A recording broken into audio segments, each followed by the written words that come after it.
भारत, जिसे आर्यवर्त हिंदुस्तान और इंडिया के नाम से भी जाना जाता है, दुनिया की सबसे प्राचीन और समृद्ध सभ्यताओं में से एक है।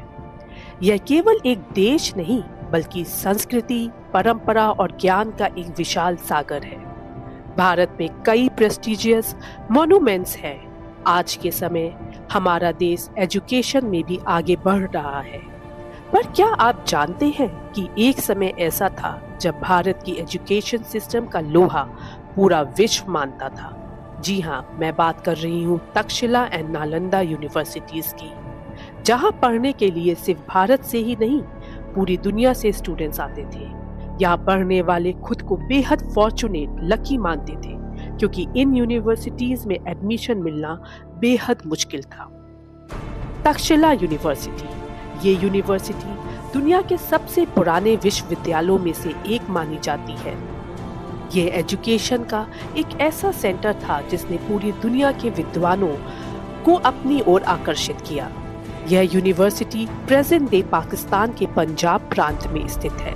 माना जाता है कि यह यूनिवर्सिटी 600 BC से 500 BC तक अस्तित्व में थी। यह प्राचीन भारत के गांधार महाजनपद की राजधानी थी।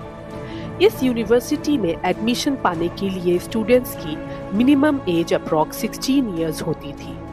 This university offered over 60 different courses including Vedas, philosophy, grammar, mathematics, astronomy, Ayurveda, commerce and agriculture. यहाँ आज की तरह कोई औपचारिक डिग्री या सर्टिफिकेट नहीं दिया जाता था। शिक्षा पूर्ण होने पर गुरु स्वयं स्टूडेंट्स की योग्यता का आकलन करते थे। It was also a renowned center for archery, hunting and elephant lore.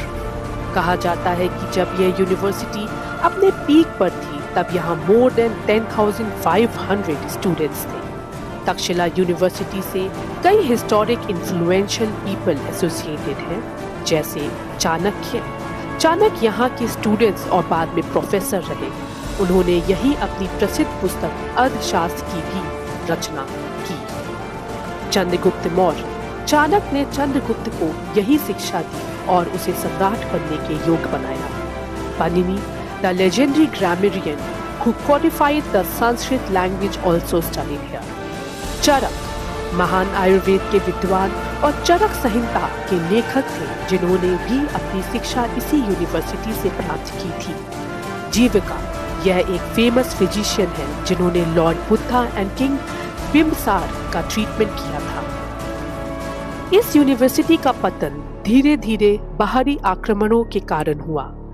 This city was conquered by the Persians, Greeks and Kushans.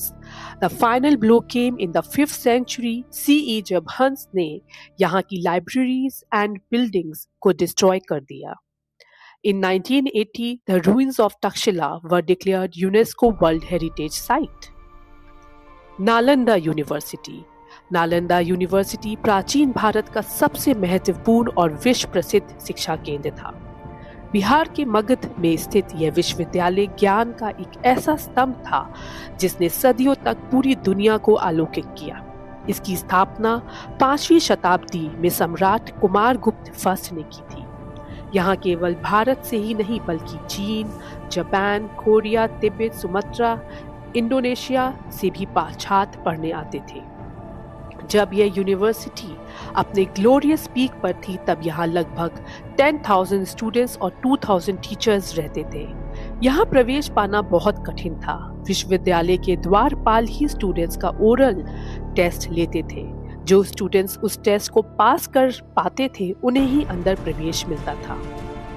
यहाँ केवल बौद्ध धर्म ही नहीं, बल्कि खगोल शास्त्र, गणित, आयुर्वेद, तर्कशास्त्र, व्याकरण और राजनीति की भी शिक्षा दी जाती थी। नालंदा यूनिवर्सिटी का सबसे बड़ा आकर्षण इसकी विशाल लाइब्रेरी थी, जिसे धर्मगंज कहा जाता था। इसमें 3 मेन बिल्डिंग्स थी। कहा जाता है कि इस लाइब्रेरी में इतनी अधिक पुस्तकें थीं कि आग लगने के 3 महीने बाद तक वह जलती रही। इसी के साथ भारत का अनमोल ज्ञान भंडार जलकर नष्ट हो गया।